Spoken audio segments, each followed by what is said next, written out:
ওং বিষ্ণু ওং বিষ্ণু ওং বিষ্ণু। প্রস্থান্তরায় বা দেবী মাহাত্ম্য। প্রস্থান্তরায় বলিতে বেদ বেদান্ত গীতাকে বোঝায়। বস্তুত বেদ বেদান্ত গীতায় মূর্খশাস্ত্র, অনন্য শাস্ত্র, ইয়াতে প্রকাশিত সত্যের বিভিন্নমুখী অভিব্যক্তি। বেদ বেদান্ত ও গীতাতেই মূলত একটি তত্ত্বের ত্রিমুখী বিকাশ। বেদকে বলেন শ্রুতিপ্রস্থান, ইয়া অনাদি সত্য, কেউ নির্মাণ করেন নাই, গুরু শিষ্যর পরম্পরায় অনাদিকাল ধরিয়া শ্রুত হইয়া আসিতেছে, ইয়া অনন্ত জ্ঞানের ভাণ্ডার। গীতাকে বলে স্মৃতিপ্রস্থান। শ্রুতির সত্যই মানবীয় জীবন স্মৃতির মধ্যে লৌকিক ইতিহাসের মধ্যে কুরুক্ষেত্রের রণাঙ্গনের মধ্যে শ্রীকৃষ্ণ অর্জুন সংবাদের মাধ্যমে প্রকটিত হইয়াছেন স্মৃতিপ্রস্থান গীতাশাস্ত্রে। বেদান্ত সূত্রে ন্যায় প্রস্থান। শ্রুতি ও স্মৃতির সত্যই ইয়াকে ন্যায়ানুমোদিতভাবে বাদ বিচার ও তর্কের মাধ্যমে সুসিদ্ধান্ত রূপে সংস্থাপিত হয়েছে। যা শ্রুত হইয়া আসিতেছে ঋষিগুরু পরম্পরায় দৃষ্ট হইয়াছেন কুরুপাণ্ডবের যুদ্ধের মধ্যস্থলে, তাই পুনরায় যুক্তিমুখে প্রতিষ্ঠিত হইয়াছেন বেদান্ত দর্শনে। এই প্রস্থানত্রয়ের সঙ্গে দেবী মাহাত্ম্য শ্রী শ্রী চণ্ডী গ্রন্থের সম্বন্ধ কি, তার ওই নিবন্ধে সংক্ষেপে আলোচনা করব।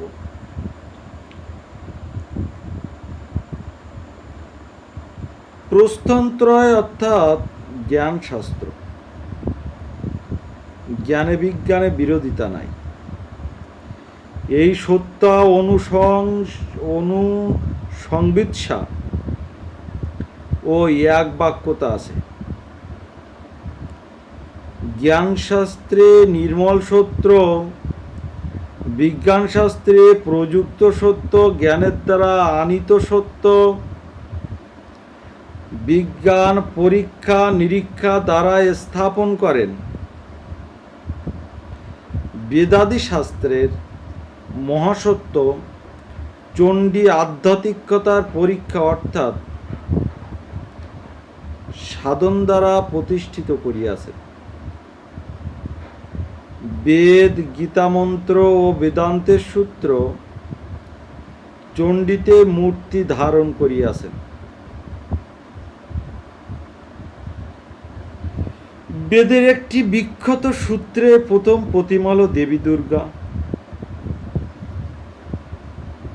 অম্ভৃণ ঋষির কন্যা বাগদেবী যে মন্ত্রের দর্শন করিয়া ব্রহ্মবাদিনী ঋষি হইয়াছেন, সেই দেবী সূক্তের উজ্জ্বল বিগ্রহ শ্রী শ্রী মহাদেবী চণ্ডিকা। দেবী সূক্ত ও সপ্তশতী পাঠ করিলে উহায় হৃদয়গম করা হয়। দেবী সূক্তের মধ্যেই চণ্ডীর বীজ নিহত আছে। এই জন্য দেবী মাহাত্ম্যের পূর্বে দেবী সূক্ত পাঠ করিতে হয়।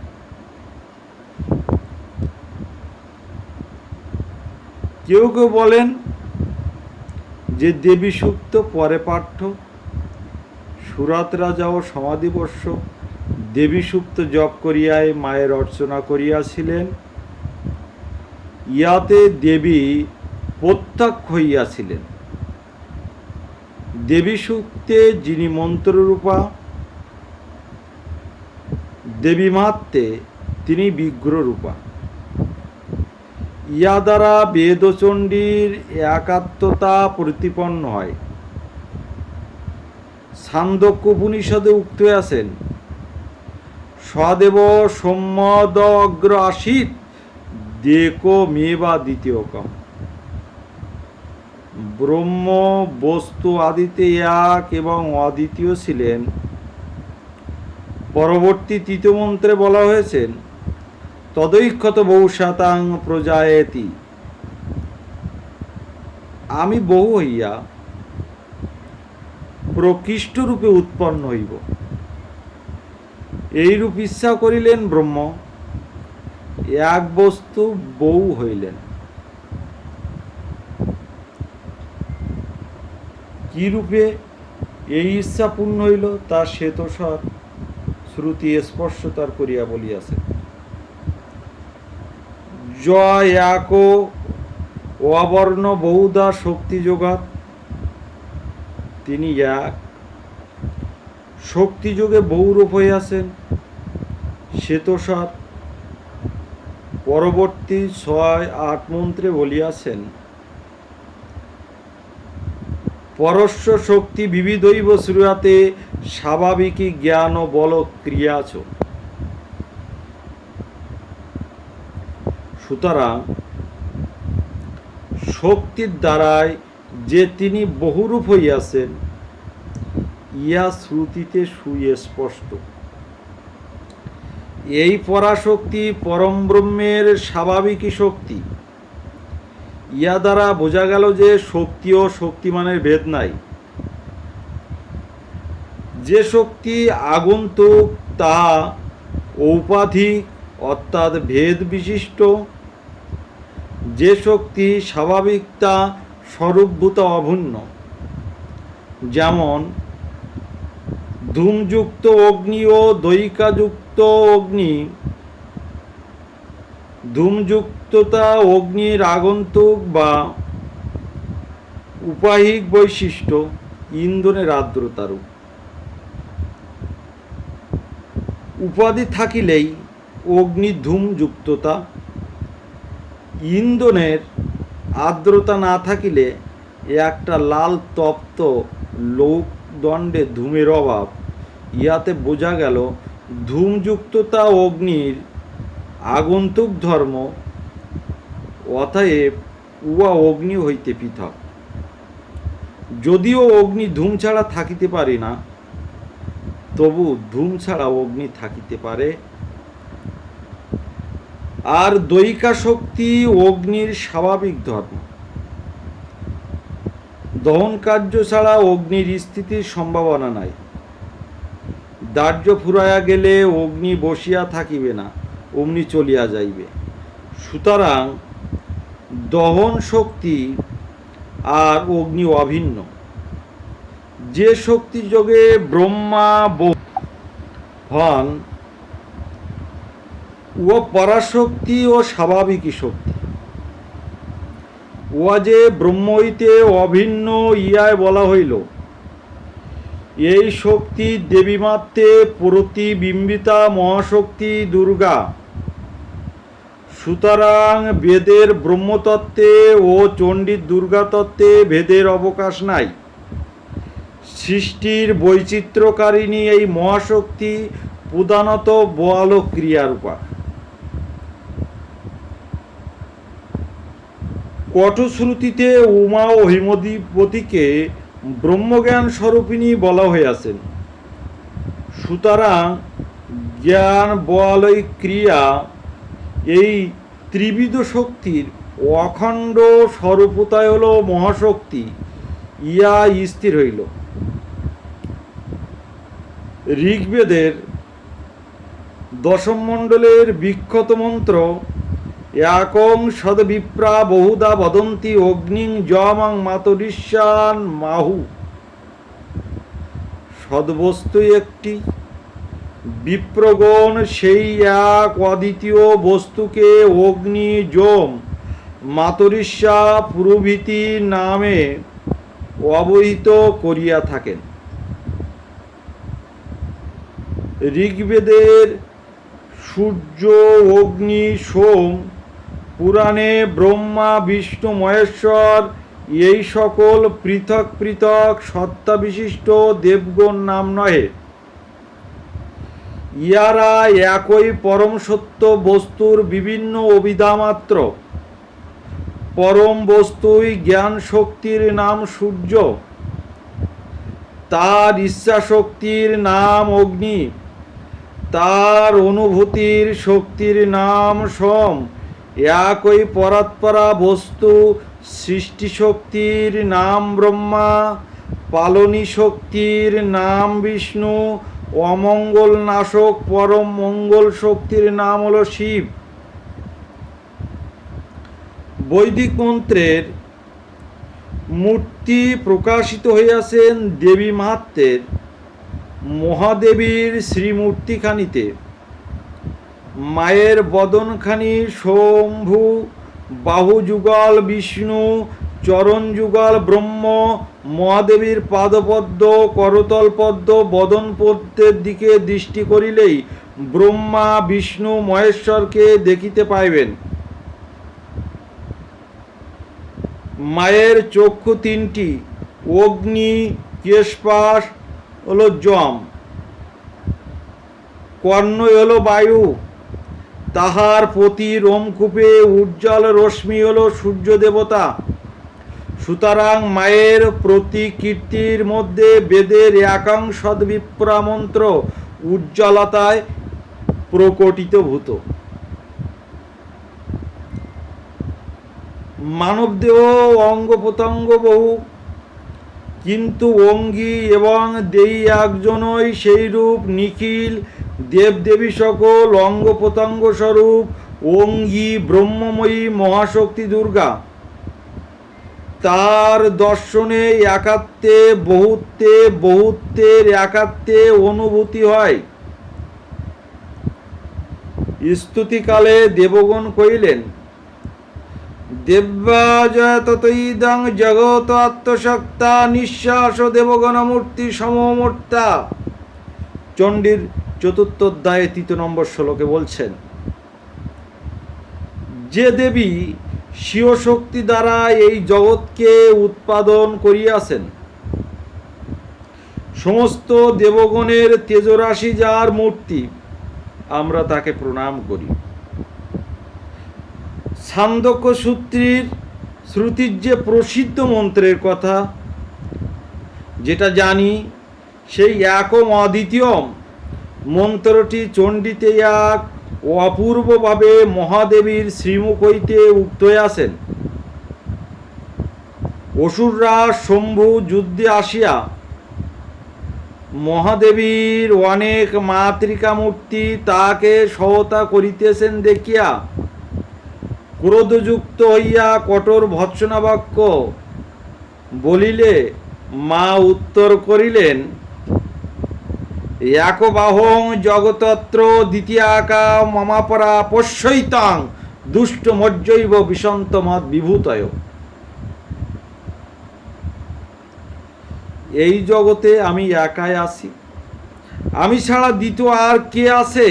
ওরে দুষ্ট, এ সকলই আমার ওই বিভূতি। এই দেখ আমাতেই প্রবেশ করিতেছে। এই কথা মায়ের মুখ হইতে বাহির হইতেই না হইতে ব্রহ্মাণী, ইন্দ্রাণী, কৌমারী, বৈষ্ণবী প্রমুখ সকল মাতৃকা শক্তি মহাদেবীর অঙ্গে মিলিয়া গেল। অম্বিকা তখন একাই রইলেন।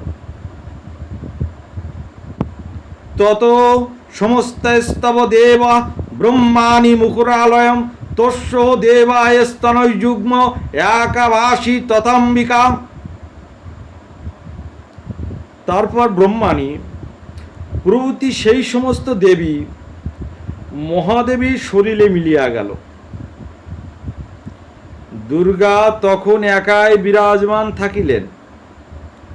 যুদ্ধের মধ্যে ওই নিরুপম দৃষ্টিকে বেদান্তের একম অদ্বিতীয় মন্ত্র মূর্তি লাভ করিয়াছেন। সহস্র টিকাভাষ্যে যা হইবার নয় একটি অপূর্ব লীলার মধ্যে তা সুব্যক্ত হইল একম অদ্বিতীয়ম। শ্রুতির মন্ত্রটি ঋষিবক্ষে উক্ত চণ্ডীর উক্তি মায়ের শ্রীমুখে কথিত। উত্তম পুরুষের এক বচনে উক্তি বেশিও জীবন্ত মর্মে স্পর্শী হয়। এই হেতু শ্রুতির মন্ত্র অপেক্ষা চণ্ডীর উক্তিটি অধিকতর হৃদয়স্পর্শী। একেত্বের মধ্যে বিভ্রান্ত চিত্ত ব্যক্তিকে শ্রুতির মন্ত্র বিশাল প্রস্থখণ্ডের মতো চাপ দিয়া আর চণ্ডীর মন্ত্র তীক্ষ্ণ তীরের মতো বিদ্ধ করিয়া একই মহাসত্যকে দেখাইয়া দেন। বেদান্ত দর্শনের একটি প্রধান সূত্র জন্মদর্শযত। এই সূত্রটি ব্রহ্মবস্তু লক্ষণ করা আছে। যা হইতে জগতের প্রকাশ, যা হইতে স্থিতি, যা হইতে জগতের পরিণতি লাভ, তিনি ব্রহ্ম। এই তত্ত্বটি চণ্ডীগ্রমে বহু স্থানে কথিত হয়েছে। স্তবে ব্রহ্মা বলিতে তং সহ তং সধা তঘি বসটকার শরত্তিকা সুধা তমক্ষরে নিত্যা ত্রিধা মাত্রায় স্থিতা স্থিতা অর্ধমাত্রায় স্থিতা নিত্যা জানুচার্য বিশেষত তমেব সা তং সাবিত্রী তং দেবী জননী পরা তৈব ধার্যতে সর্বং তৈ তৎসৃজ্যতে জগৎ তৈ তৎপল্লতে দেবী তমস্যান্তে সর্বদা বিশিষ্ট সৃষ্টিরূপত্বং স্থিতিরূপা চ পালনে তথা সংহৃদিরূপন্তে জগতস্য জগন্ময়ে মহাবিদ্যা মহামেধা মহামেধা মহাস্মৃতি মহামোহা চ ভবতি মহাদেবী মহাসুরী। বলছেন ব্রহ্মা তৈব ধার্যতে সর্বং তয়ে তৎসৃজ্যতে জগৎ তয়ে তৎপল্লতে দেবী তমস্যান্তে এসু সর্বদা বিশিষ্ট সৃষ্টিরূপত্বং স্থিতিরূপাচ পালনে তথা সংহৃদিরূপন্তে জগতস্য জগন্ময়ে। হে দেবী, তুমি এই সমস্ত জগৎকে ধারণ করিতেছ, তুমি সর্বদা ইহাতে সৃষ্টি করিতেছ, তুমি ইহাকে পালন করিতেছ, অনন্তকালেই তুমি ইহাকে সংহার করিয়া থাকো। হে জগন্ময়ী, বিবিধ বস্তুর সৃজনকালে তুমি সৃষ্টি শক্তি, পালনকালে তুমি স্থিতি শক্তি, অন্তকালে তুমি সংহারিণী শক্তি। চণ্ডীর মহাকালিকা, মহালক্ষ্মী ও মহাসরস্বতীর কথা বলা হইয়াছে। মহাকালিকা হইতে উদ্ভব, মহালক্ষ্মীতে হইতে স্থিতি, মহাসরস্বতী হইতে চরম প্রাপ্তি, একথা বলা হয়েছে। বেদান্ত মতে সকল অসম্ভবতার সমাধান হল ব্রহ্মসত্তায়। সকল বিরোধিতার সমন্বয় বিরাট বস্তুর ব্রহ্মস্বরূপে জগদ্রূপে পরিণত হইয়া ব্রহ্ম অপরিণামী বিশ্বগ হইয়া বিশ্বতীক। বেদান্ত দর্শনের সূত্র আছে তত্ত্বং সমন্বয়াৎ, অচিন্ত শক্তি আছে ব্রহ্মবস্তুতে, তার সামর্থ্যে এই সমন্বয় সম্ভব নয়। অবিচিন্ত শক্তিযুত শ্রী ভগবান ইচ্ছায় জগৎ রূপে পায় পরিণাম, তথাপি অচিন্ত সত্তা হয় অবিকারী। দেবীমাত্রে মহাদেবীর এই অচিন্ত শক্তির কথা বলা হয়েছে।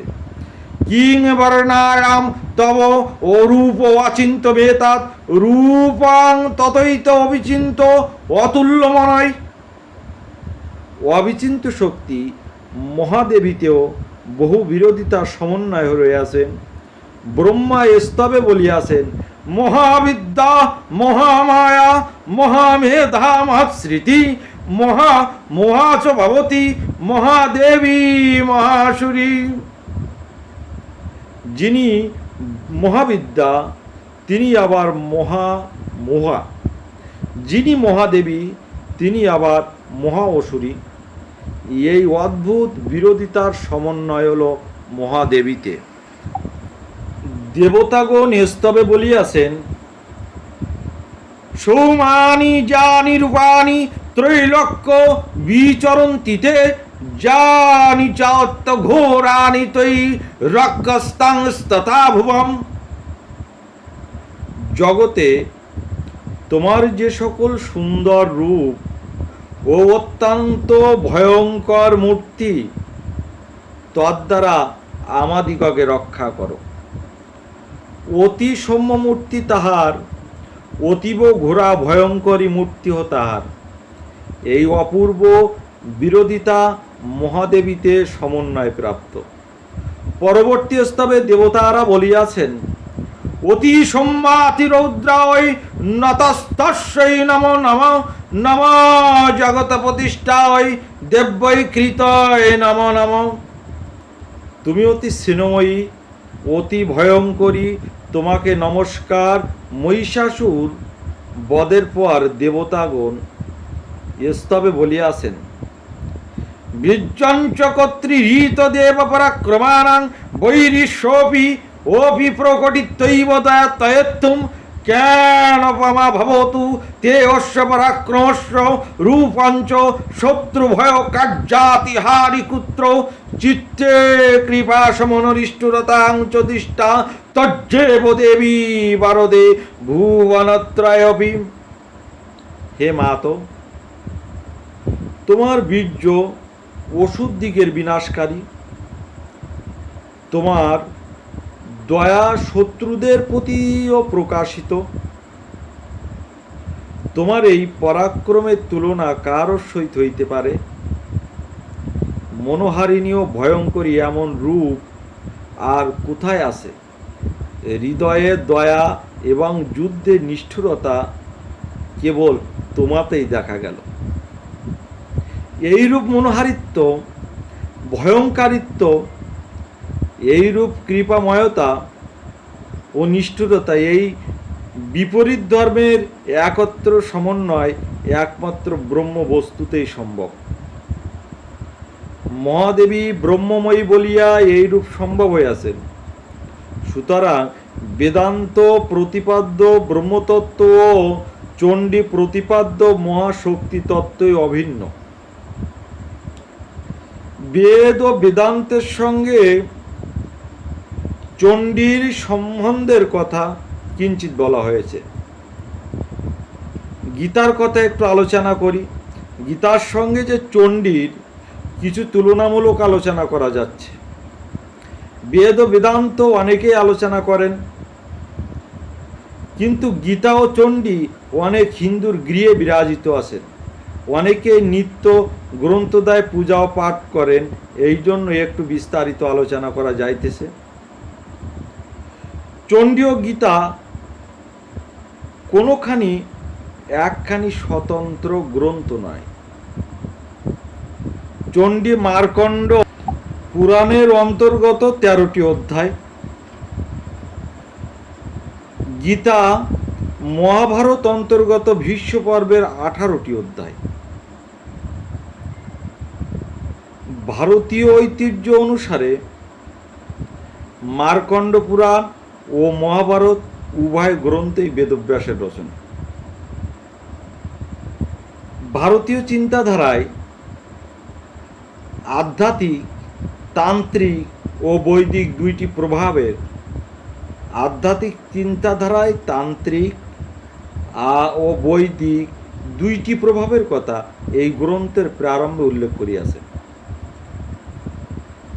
বেদ গাভীর দুগ্ধ যদি গীতা হয়, তাহলে তন্ত্র গাভীর দুগ্ধ হল চণ্ডী, একথা নিশ্চয় বলা চলে।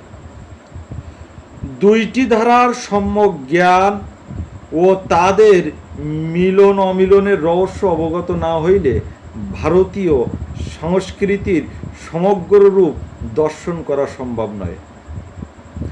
অতএব এই সংস্কৃতির আধ্যাত্মিক রূপে উপলব্ধি করিতে চণ্ডী ও গীতা দুইটি গ্রন্থই অপরিহার্য।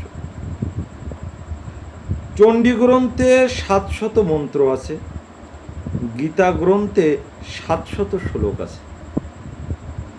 চণ্ডীর মন্ত্র গণনায় দেব্যাউচু, ঋষিরুচু প্রভৃতি বাক্যকে ধরা হয়েছে। নমস্তস্যই নমস্তস্যই নমস্তস্যই নমো নমঃ এইরূপ বাক্যকে 3টি মন্ত্র ধরা হয়েছে। গীতায় ভগবান উবাচ অর্জুন উবাচ প্রভৃতি কথা গণনায় ধরা হয় নাই। চণ্ডীর মোট শ্লোক সংখ্যা 588টি। চণ্ডী ও গীতা উভয় গ্রন্থের সংবাদ সৃষ্টি হয়। গীতা অর্জুনকে লক্ষ্য করিয়া শ্রীকৃষ্ণের উপদেশ। সেই কথায় সঞ্জয় বলিয়াছেন ধৃতরাষ্ট্রকে, উভয় আবার বর্ষাবন বলিতেছেন জন্মঞ্জয়কে। চণ্ডী তো সেইরূপ। মেধা ঋষি দেবীমাত্র বলিতেছেন সুরত রাজা সমাধি বর্ষকে। সেই কথায় মার্কণ্ড ঋষি বলিতেছেন ভারগী মুনিকে। উভয় আবার পক্ষীরূপিণী দ্রোণ মুনির 4 পুত্র কীর্তন করিতেছেন জৈমিনী মুনির নিকটে। ইহাই চণ্ডীর সংবাদ। গ্রন্থে যে সত্য প্রকাশিত হয়েছে, এই 6 ব্যক্তি তার প্রধান দ্রষ্টা বা সাক্ষী। দ্রষ্টার দর্শনেই সত্যের পূর্ণ প্রতিষ্ঠা। চণ্ডী ও গীতা উভয়ে গুরু শিষ্যের সংবাদ। মোহগ্রস্ত রাজা সুরত ও বর্ষ সমাধি আচার্য মেধার শরণাগত হয়েছেন। শিষ্যদ্বয়ের প্রশ্নের উত্তরে দেবীমাত্র কীর্তন করিয়াছেন মুনিবার। গীতার আচার্য অর্জুনের রথের সারথি শ্রীকৃষ্ণ। বিষাদগ্রস্ত অর্জুন শরণাগত হইলে শিষ্যস্তে অহং প্রপদ্যে বলিয়া উপদেশ প্রার্থী হইলে শ্রীকৃষ্ণ গুরুপদে আসীন কৃষ্ণং বন্দে জগৎগুরু হইয়া উপদেশ দানে প্রবৃত্ত হইয়াছেন। উভয় গ্রন্থে শ্রোতৃগণ যে সমস্যার সম্মুখীন হইয়া জিজ্ঞাসা হইয়াছেন, তার আধ্যাত্মিক বা পারমার্থিক সমস্যা নয়। উভয় ক্ষেত্রে পারিবারিক বা ব্যবহারিক জীবনের সমস্যায় তারা বিচলিত ও কিং কর্তব্য বিমূঢ়। কিন্তু উহার সমাধানার্থ আচার্যরা যে উপদেশ করিয়াছেন, উহা সর্বতোভাবে পারমার্থিক। সমস্যার সমাধানে চণ্ডীর আচার্য দেবী মহামায়ার তত্ত্ব উদ্ঘাটন করিয়াছেন, আর গীতার আচার্য আত্মতত্ত্ব বা পুরুষোত্তম তত্ত্ব করিয়াছেন। ব্যবহারিক সমস্যা সমাধানে পারমার্থিক প্রসঙ্গ কেন? ইয়ার উত্তর এই যে, সমস্যা যাই হোক না কেন, আধ্যাত্মিক তত্ত্ব ও তদানুকূল জীবনে লক্ষ্য ও কর্তব্য নির্দেশ নিখুঁতভাবে না হইলে কোনো বিষয়ের শেষ সমাধান হইতে পারে না। জীবনের যে কোনো সমস্যার সমাধান মিলিবে আধ্যাত্মিক জীবন দর্শনে। ইহাই সনাতন ধর্ম ও আর্য ঋষির এক অনবদ্য দৃষ্টিভঙ্গি। তেষামেবা অনুকম্পর্ত অয়ম জ্ঞান অজং তমম নাশয় আত্মা ভাবস্ত জ্ঞান দীপেন ভাসতা। তেষামেবা অনুকম্পার্থ অয়ম জ্ঞান অজং তম নাশয় আত্মা ভাবস্ত জ্ঞান দীপেন ভাসতা। যারা আমার ভক্ত, আমাতে চিত্ত অর্পণ করিয়া প্রীতিপূর্বক আমার ভজনা করে, আমি তাদের অজ্ঞানতম বিনাশ করি। তাদের অন্তরে অবস্থিত হইয়া উজ্জ্বল জ্ঞান আলোক দ্বারা সকলের অন্তরে অজ্ঞানতম আছে, ইহাই অসুর। জীবনের স্বচ্ছন্দ বিকাশের পক্ষে উহার ছন্দহীনতা বা সুরবিরোধী অসুর ভাব আর উজ্জ্বল জ্ঞানদীপই মহাবিদ্যা রূপিণী মহাদেবী, সকল আসরিক শক্তির ইনি বিনাশকারিণী। অজ্ঞান তমরূপ আসরিকতা বিধ্বংসী করিতে মহাশক্তি দুর্গা প্রকটিতা। চণ্ডীর মহাদেবীর নিখিল ভাস্কর জ্ঞানদীপের সমষ্টিভূতা মূর্তি, সুতরাং গীতায় নাশায় আত্মা ভাবস্থ জ্ঞানদীপেন ভাসতা। মন্ত্রের মধ্যে চণ্ডীর ওষুধ ধ্বংসকারী মহাযুদ্ধের রহস্যটি সূত্রকারে বিরাজিত। চণ্ডীর যুদ্ধ মনোময় বিজ্ঞান ভূমিতে স্থিত। অসুরগুলি মনোময় ভূমির বস্তু, মহাদেবী বিজ্ঞানময় ভূমির প্রজ্ঞাপন শক্তি। এই দুয়ে যুদ্ধ।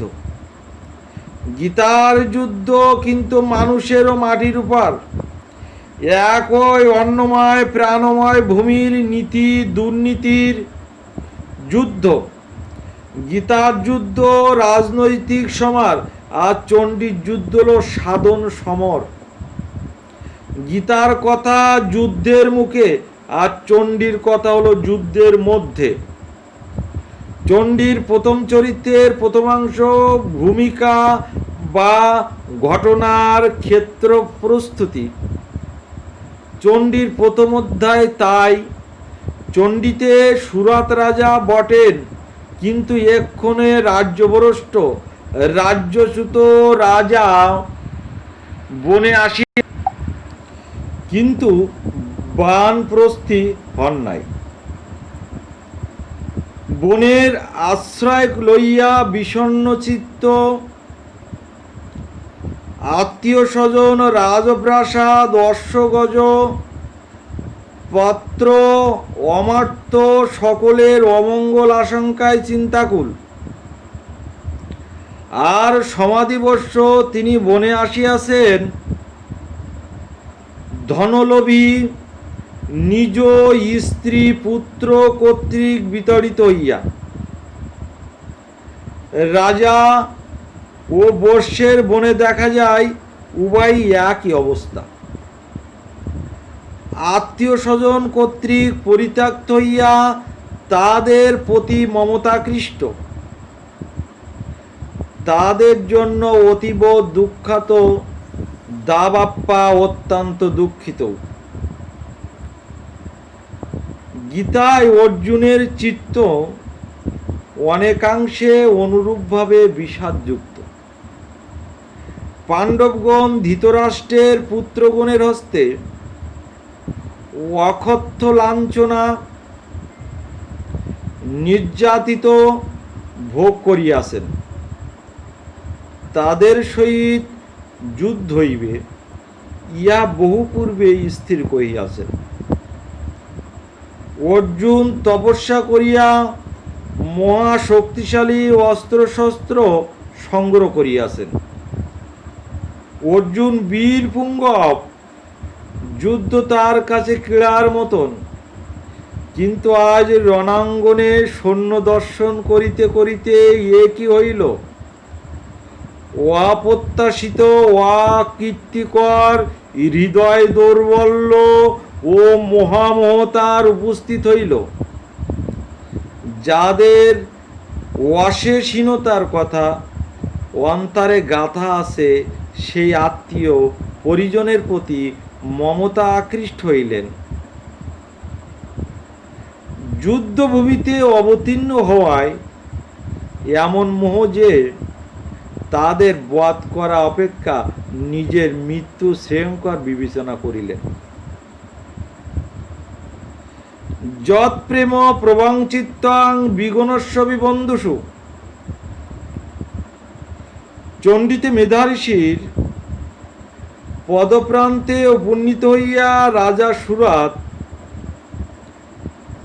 এই মোহের কারণ জিজ্ঞাসা করছিলেন। দিষ্ট দোষপি বিষয়ে মমতা আকৃষ্ট মানসৌ। অর্থাৎ বিষয়ের দোষের স্পষ্টতা দেখা সত্ত্বেও আমরা তাহার প্রতি মমত্ব হেতু আকৃষ্ট হইতেছি কেন?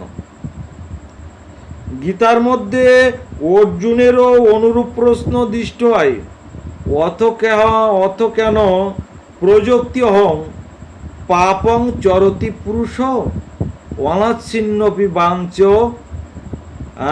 বলাদীপ নিয়োজিত।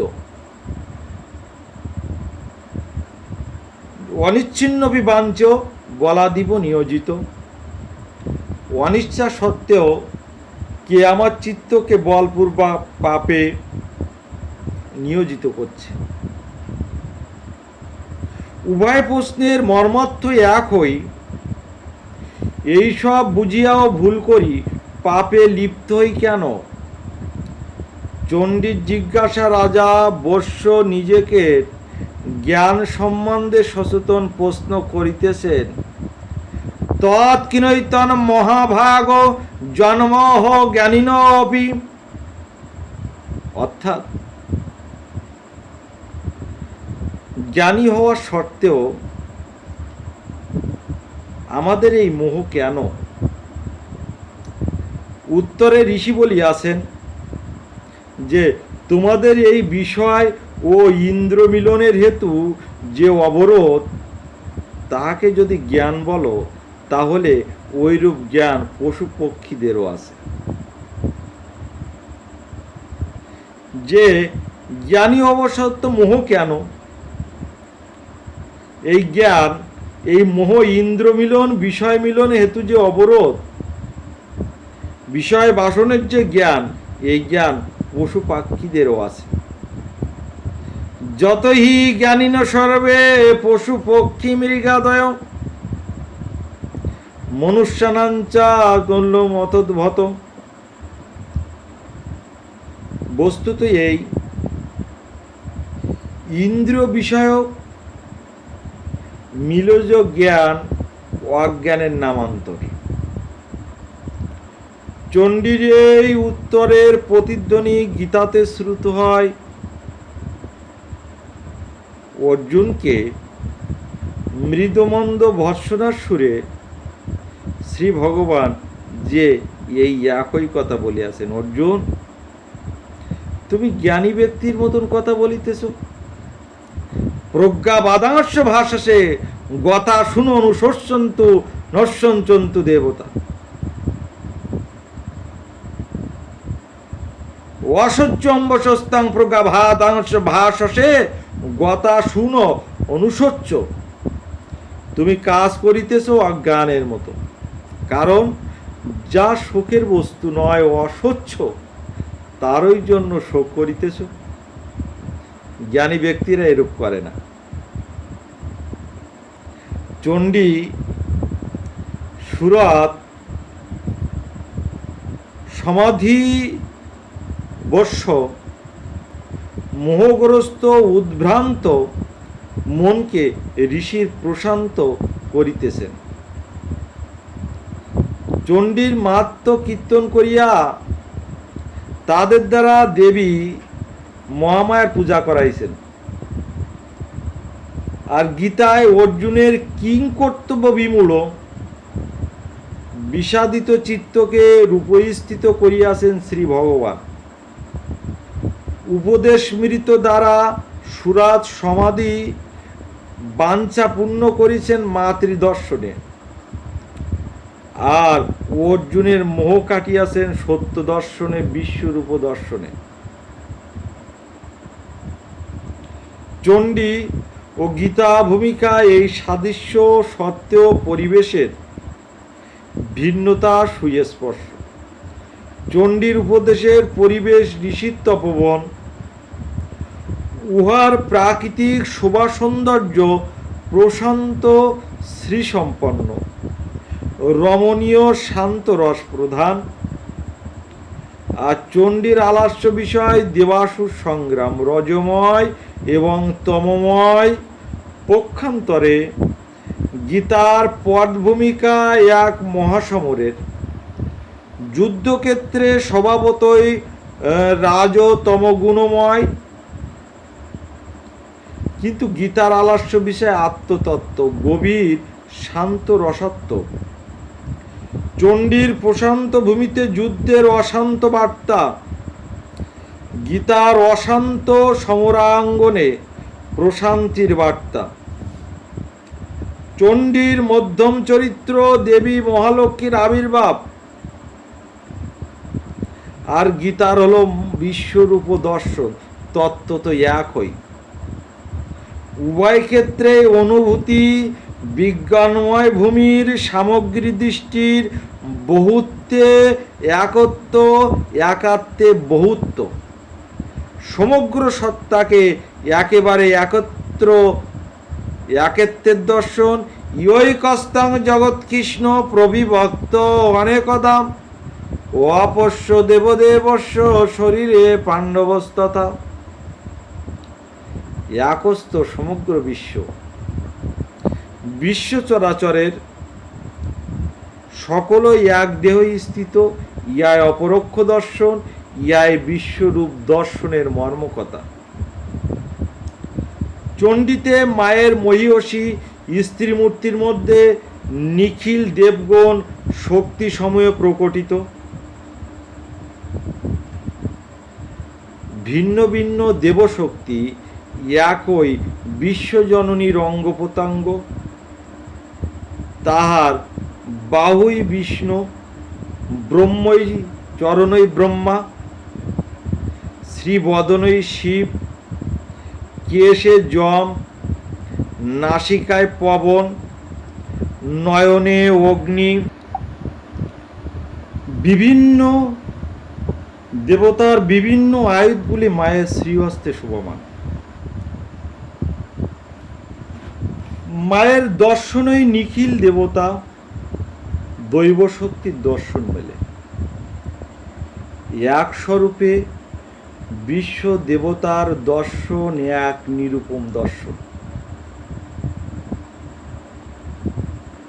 গীতায় বিশ্বরূপ দর্শনের অর্জুনের ভীতিযুক্ত বিষয়, চণ্ডীতে মাতৃদর্শনের দেবগণের প্রীতিযুক্ত বিষয়। অর্জুন হৃষ্টরমা ভয়ে, হৃষ্টরমা ধনঞ্জয়, দেবগণ পুলক চারুদিহা আনন্দে। দেবগণ জানেন মা আমাদের সকল অমঙ্গল নাশ করবেন, তাই উল্লসিত। অর্জুন জানেন না ইনি কে, তাই জিজ্ঞাসা করছেন, আখ্যাই মেক ভাবানুগ্ররূপ নমস্তে অস্তু দেববর প্রসিদ। যে উগ্রমূর্তি আপনি কে আমাকে বলুন। উত্তর জানিলে তিনি কাল লোক সংহারে প্রবৃত্ত, কালস্মিন লোকক্ষয়কৃত প্রবৃত্ত। সমান লোকান বদনৈ জলদ ভী তেজ ভীরা জগতুগ্রাং ভাসস্তা প্রতাপন্তি বিষ্ণু। চণ্ডীয় গীতার শ্রী ভগবৎ স্বরূপের আবির্ভাবের কথা ঠিক একই রূপ। চণ্ডীতে দেবগণ স্থিতি প্রসন্না, দেবীর সান্ত্বনা বাক্য বলছেন, ইত্থং যদা যদা বাধা দানবার্তা ভবিষ্যতি তদা তদাবতি অবতীর্যহং করিষ্যামি অরিসংকয়ম। যখন যখন ওই দানবের অভ্যুত্থায়ে জীবগণ এই রূপে উৎপীড়িত হইবে, তখনই আবির্ভূত হইয়া শত্রুনাশ করিয়া শান্তি আনয়ন করিব। গীতাতেও শ্রী ভগবান অনুরূপ বলছেন। মা বলছেন যে ইত্থং যদা যদা বাধা দানবত্তা ভবিষ্যতি তদা তদাবতি অবতীর্যং করিষ্যামি হরিসংকয়। যে যখন বিপদে পড়বে আমাকে ডাকবে, আমি এসে তোমাদের রক্ষা করব। আর গীতায় ভগবানের বাণী ঠিক অনুরূপ। কি বলছেন ভগবান? যদা যদা হি ধর্মস্য গ্লানির্ভবতি ভারত অভ্যুত্থানাং অধর্মস্য তদাত্মানাং সৃজম্যহং পরিত্রাণাং সাধূনাং বিনাশায় দুষ্কৃতাং ধর্ম সংস্থাপনার্থায় সম্ভবামি যুগে যুগে। যে যখন এই ধর্মের গ্লানি, অধর্মের অভ্যুত্থান হয়, তখন সাধুগুণের রক্ষণ, দুষ্কৃতির বিনাশ, ধর্ম সংস্থাপনের জন্য আমি যুগে যুগে অবতীর্ণ হই। সম্ভাবামি যুগে যুগে। উভয় বাণীতে বোঝা যায় যে ভগবান শ্রীকৃষ্ণ ও ভগবতী দুর্গা উভয়ই দুঃখ দুর্দশাগ্রস্ত উৎপীড়িত জীবগণের জন্য দয়া আছে। তাদের দুঃখ আমাদের প্রাণে লাগে, আমাদের দুঃখ তাদের প্রাণে লাগে। জাগিলে শয়নে স্বপনে যখন বিপদে পড়বে ডাকলে তিনি শোনেন, প্রয়োজনে বোধ করিলে মর্তভূমিতে অবতরণ করেন, অনুগ্রহ করিয়া দুঃখ দূর করেন। ভগবান শ্রীকৃষ্ণ আসিয়াছেন নন্দ গোকুলের যশোদার ঘরে। সেই ঘরেই যশোদার ঘরে মা আসিয়াছেন যোগমায়া রূপে কন্যা হইয়া একই রজনীতে একই সময়ে।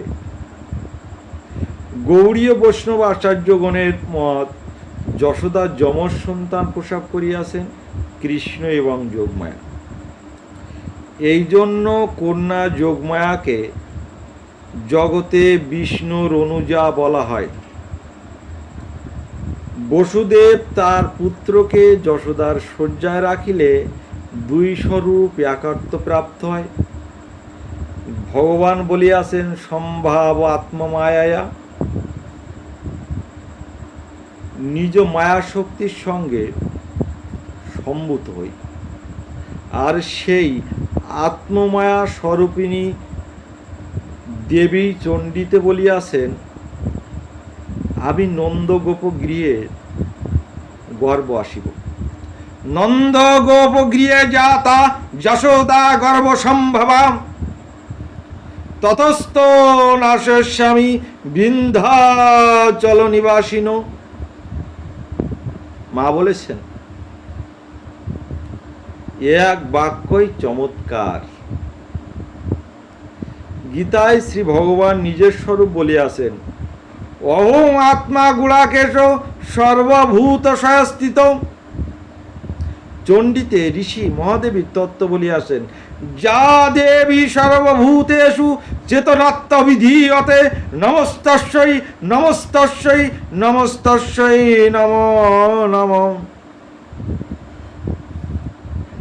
আত্মার স্বরূপ হইল চেতনা বা চৈতন্য স্বরূপতা। শ্রী ভগবান বলিলেন আমি আসি সর্বভূতে আত্মারূপে। ঋষি বলিলেন মহাদেবী আছেন সর্বত্র চেতনারূপে, ভিন্নতা কিছুই নাই। গীতায় ভগবান বলিয়াছেন এই বিশ্বজগৎ আমার এক অংশে অবস্থিত, এক অংশে না স্থিত জগৎ।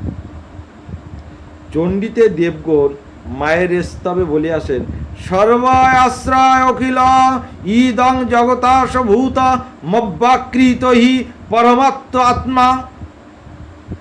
তুমি সকলের আশ্রয়, সমস্ত জগৎ তোমার আশ্রয় এবং তোমার অংশভূতা, উভয় একই কথা। গীতা বলিয়াছেন প্রকৃতি পুরুষ দুই তত্ত্বের মিলনে সংসার সৃষ্টি। গীতার সমস্ত বিকার ও গুণকে প্রকৃতি সম্ভব বলিয়াছেন। বিকারাংশ গুণাশ্চৈব বৃদ্ধি প্রকৃতি সম্ভবান। দেহস্থ পুরুষকে বলিয়াছেন ভর্তা ভক্তা মহেশ্বর। দেবী মাত্র মহাদেবী আদ্যা পরমা প্রকৃতি। পরমা প্রকৃতির আত্মা, কিন্তু এই পরমা প্রকৃতির মধ্যে পুরুষ এবং প্রকৃতি উভয় সম্মিলিত। কারণ মহাদেবী কেবল নিখিল বিকার গুণের মূল নহেন, তিনি চৈতন্যময়ী এবং মহেশ্বরীও বটেন। মহাদেবীর প্রকৃতি বলিয়া ত্রিগুণময়ী, আবার পুরুষ বলিয়া ত্রিগুণের দোষের দ্বারা লিপ্ত নহেন। এইরূপ আচার্যজনক তত্ত্ব বলিয়া মহাদেবী হরিহরাদির অজ্ঞা এ তু সমস্ত জগতাং ত্রিগুণাপি দোষই নো জ্ঞাসে হরিহরাদিভিরপ্যপারা। তুমি সমস্ত জগতের কারণ, তুমি ত্রিগুণা হইয়া দোষে লিপ্ত নহ, হরিহর প্রভৃতির তুমি অজ্ঞা। অপরা শব্দের অর্থ টিকাকার গোপাল চক্রবর্তী লিখিয়াছেন, অনধিগত স্বরূপা 16 কপি শব্দের অর্থ উক্ত টিকাকার দিয়াছেন। অপেত্তি চ আচার্যে ত্রিগুণাপি দোষেন জ্ঞায়সে রাগাদিভিন্ন বিষয়ী ক্রিয়সে আচার্য মেতাৎ। ত্রিগুণাদি প্রকৃতির স্বরূপ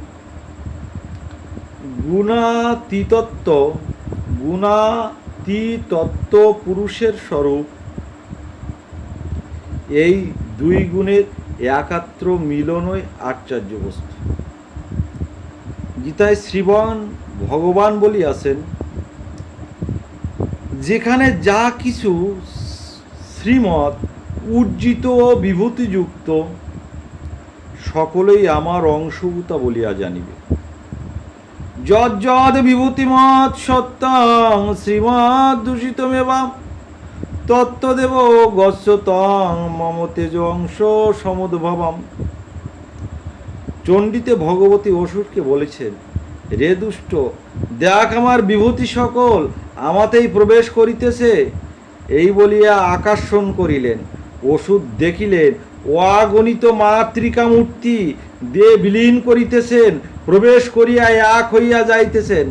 মা বলিলেন, আমি ঐশ্বর্য দ্বারা এই যুদ্ধে বহুরূপে যে অবস্থান করিতেছিলাম তা উপসংহার করিলাম। আমি এখন একাই আসি, একাই যুদ্ধ করিব, তুই স্থির হ। ওং বিভত্তা বহুভীরিহ রূপৈ যদাই স্থিতা তৎসংহৃতাং ময়ে কৈব তিষ্ঠ মেজৌ স্থির ভব। নিখিল বিভূতি যে এক বস্তুরই বহু প্রকাশ, গীতা ইয়া সুব্যক্ত, চণ্ডিত বাস্তবায়িত। বৈষয়িক দর্শনে ঋষি কন্যার ধর্মের লক্ষণ বলিয়াছেন, যত নিঃশ্রেয় সা ভূদৈক স্বধর্মা,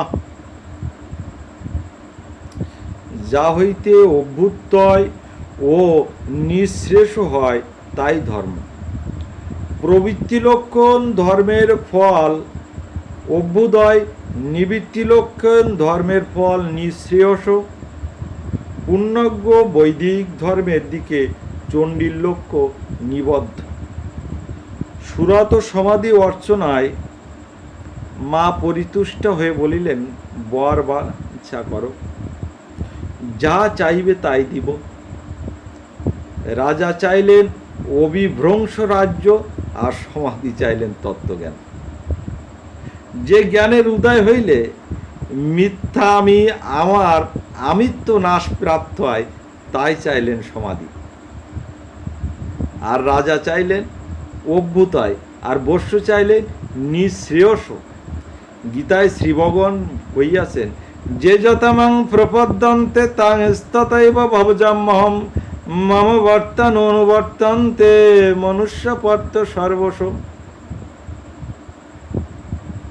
যে ব্যক্তি আমাকে যেভাবে ভজনা করেন, আমি তাকে তেমনভাবেই ভজনা করি। শ্রীচণ্ডীতে তার প্রকট করিয়া দেখানো হইল। সুরত রাজা ভজনা করিয়াছেন রাজ্য সুখের জন্য, সমাধি বৈশ্য ভজনা করিয়াছেন মুক্তি সুখের জন্য। ভগবতী উভয়কে বাঞ্ছা অনুরূপ ফলদান করিয়াছেন। কেউ কেউ মনে করেন চণ্ডীতে শুধু প্রবৃত্তি ধর্ম ভোগের কথা, গীতায় শুধু নিমিত্ত ধর্ম ত্যাগের কথা, যোগের কথা। এই কথা সম্পূর্ণ ঠিক নয়। চণ্ডীতে যেমন ভোগের কথা আছে, মোক্ষ বা অপবর্গের কথা যথেষ্ট আছে। গীতায় যে মোটেই ভোগের কথা নাই এমন কিছু নাই। অথবা প্রাপ্সসি স্বর্গাং জিত্তা বা মোক্ষাসে মহিম। যুদ্ধে মৃত্যু হইলে স্বর্গ পাবে, জয়ী হইলে পৃথিবী ভোগ করিব, এই কথা সম্পূর্ণ প্রবৃত্তি মার্গের ভোগেরই কথা। উত্তিষ্ট কৌন্তেয় যুদ্ধয় কৃত নিশ্চয়, এই কথা ভগবান গীতায় আগাগোড়ায় বজায় রাখিয়াছেন। বিশ্বরূপ দর্শন করায় বলিয়াছেন, তস্মাৎ উত্তিষ্ট যশলবস্য জিত্তা শত্রুন ভূমক্ষ রাজ্যং সমৃদ্ধম। অতএব অর্জুন, তুমি যুদ্ধত্ব উদিত হও, শত্রু জয় করিয়া নিষ্কণ্টক রাজ্য ভোগ করো, ইহা ভোগ মার্গের নির্দেশ। যুদ্ধস্য জেতাসি, যুদ্ধ করো জয় হইবে, এই কথা ত্যাগ ও মার্গের নহে। তবে গীতা ও চণ্ডীর পার্থক্য এই, চণ্ডীতে ভোগ যোগ দুইটি পৃথক বস্তু। ভোগের জন্য ভোগ, ত্যাগের জন্য যোগ। ভোগ চাও এক পথ, ত্যাগও চাও আলাদা পথ। আর গীতায় ভোগ যোগ পৃথক নয়। গীতায় ভোগের কথা বলিয়াছেন বটে, কিন্তু ত্যাগের ভূমিকায় সর্বতোভাবে ত্যাগের ভূমিতে দাঁড়ায়া ভোগ করো। গীতার দৃষ্টি নিবৃত্তির দিকে, মূল কথা হলো ত্যাগ, কিন্তু নিবৃত্তির সঙ্গে প্রবৃত্তি, ত্যাগের সঙ্গে ভোগের কোনো বিরোধতা দেখিতে পাওয়া যায় না। গীতায় ভোগ ত্যাগের কুক্ষিগত। ভোগ করো, ভোগ স্পৃহা শূন্য করো, কর্ম করো, কর্মফল ত্যাগ করিয়া যুদ্ধ করো এবং আমাকে স্মরণ করো, মাম অনুসরণ যুদ্ধস।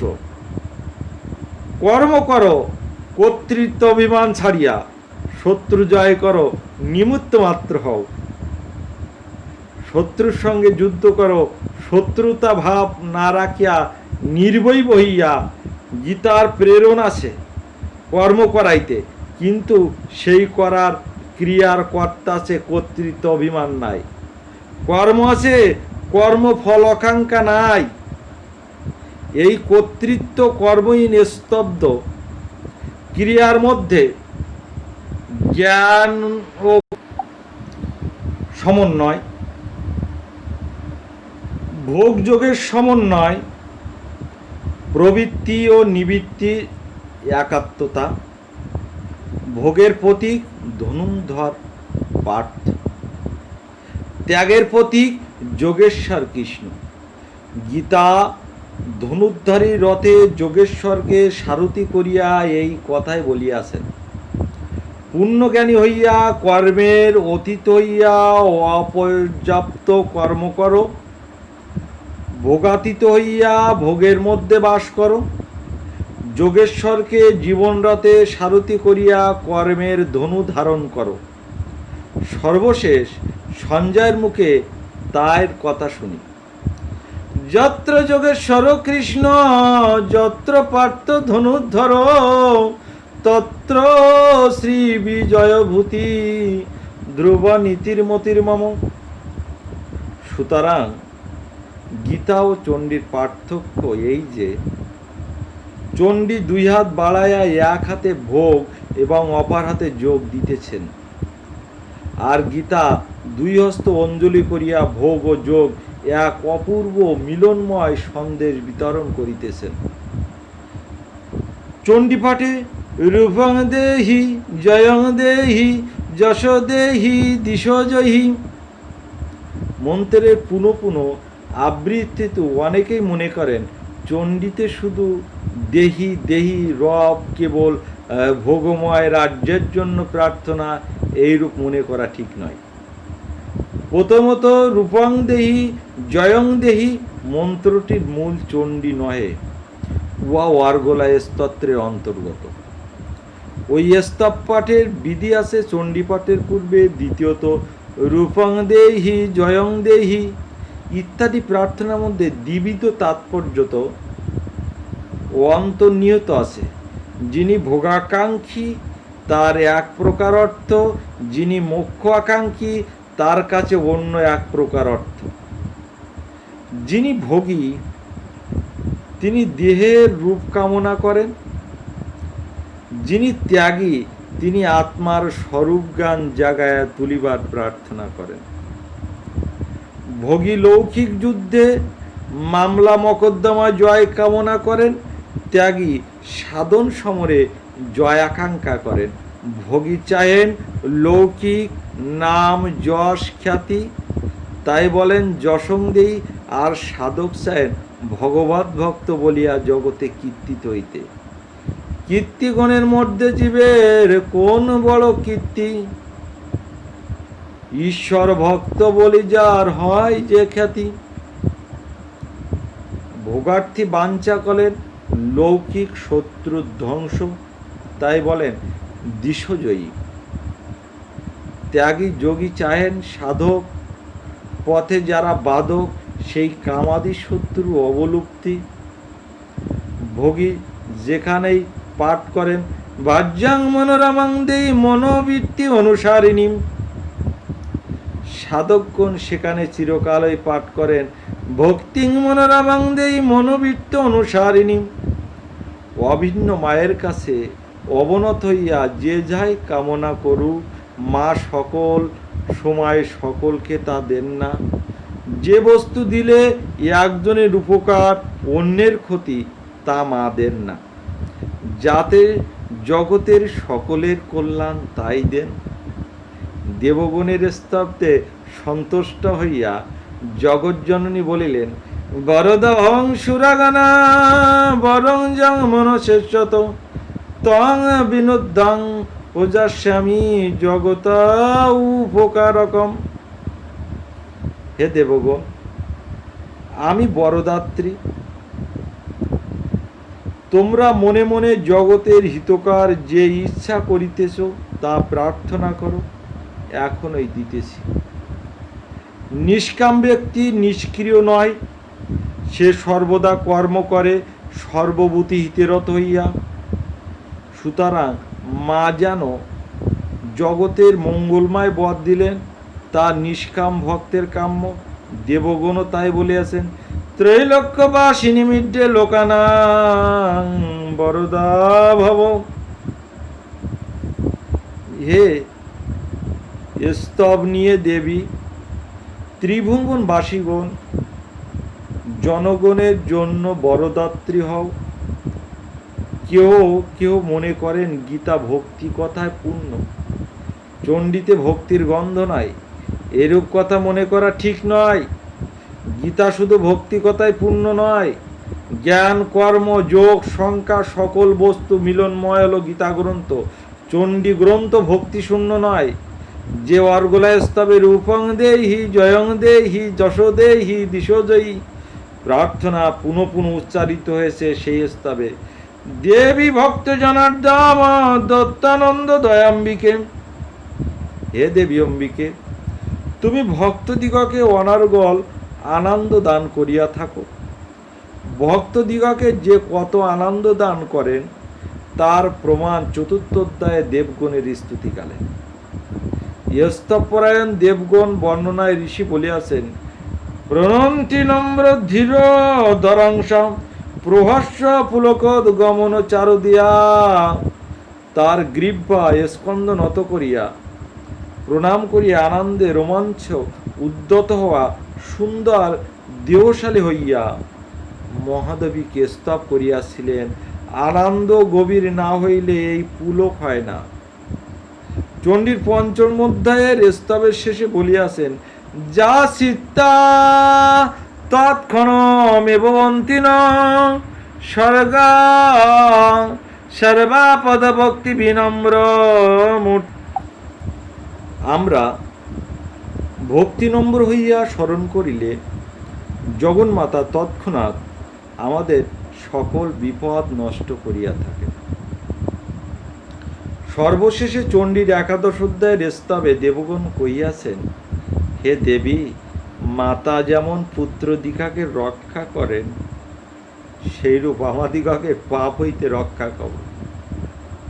পাপেব্য অনসুতান্বিত, এই প্রার্থনার মধ্যে প্রীতিপূর্ণ আর্থি বিরাজমান। পরে বলিয়াছেন, তোমার যারা আশ্রিত তাদের কোনো বিপদ নাই। তমাশ্রিতাং না বিপরিণারাণাং তমাশ্রিতা হি আশ্রয়াং প্রান্তি। আশ্রিত শরণাগত মুখের কথা হয় না, হৃদয়ে প্রগাঢ় ভক্তি না হইলে হয় না। তারপর এই আচার্য সংবাদ বলিয়াছেন, তোমরা যার আশ্রয় করে তাহারা সকলে আশ্রয় হইয়া থাকে। সকলে বলিতে নিখিল বিশ্বের সকলে, আর এই মন্ত্রে তাই স্পষ্টতর বলিয়াছে, বিশ্বেশ্রয়া যে ভক্তি, যে তৈ ভক্তি নম্রা। যারা তোমার কাছে ভক্তি ভরে বিনম্র, তাহারা বিশ্বের আশ্রয় হইয়া থাকে। কতখানি ভক্তিপূর্ণ চিত্তে মাতৃচরণ আশ্রয় করিলে সেই নিখিল বিশ্বের আশ্রয়স্থল হইতে পারে, তা বিশেষভাবে অনুধাবনীয়। বৈষ্ণবেরা হরিভক্তি সম্বন্ধে বলেন, ব্রহ্মাণ্ড তরিতে শক্তি ধরে জনে জনে। চণ্ডীতে পঞ্চম অধ্যায় স্তবেতে পুনঃ পুনঃ বলছেন, নমস্তস্যৈ নমস্তস্যৈ নমস্তস্যৈ নম নম। শত শতবার নমস্কার। গীতায় ভগবান অর্জুনকে বলছেন, মন ভাবা মন মানা ভাবা মদ ভক্ত মজ্জানিমাং নমস্কুরু। মন মানা মদভক্ত হইয়া পুনঃ পুনঃ নমস্কার করিতে বলিয়াছেন। ভাগবতী শাস্ত্রে শ্রী ভগবানের গুণাবলীর মধ্যে অতারি গলিত দায়াত্ব একটি প্রধান গুণ। যে শত্রুকে তিনি নাশ করেন, তার সদ্গতি দান করেন। পুতনা মোক্ষণ লীলায় শাস্ত্রকার বলিয়াছেন, জিঘাংসায় আপি হস্তেন স্তনাং দত্তাপ সদ্গতিম। জিঘাংসা বৃত্তি হইয়া আসিয়া পুতনা সদ্গতি পাইল। চণ্ডী গ্রন্থে মহিষাসুরের যুদ্ধের প্রসঙ্গে স্তবে দেবগণ বলিয়াছেন যে, মহিষাসুর বধকালে তোমার বাইরে নিষ্ঠুরতা থাকিলেও চিত্তে কৃপা ছিল। তোমার ভয়ঙ্কর শস্ত্রপ্রভা সমীহের চমৎকারিতে অসুরের দৃষ্টি যে নষ্ট হয় না।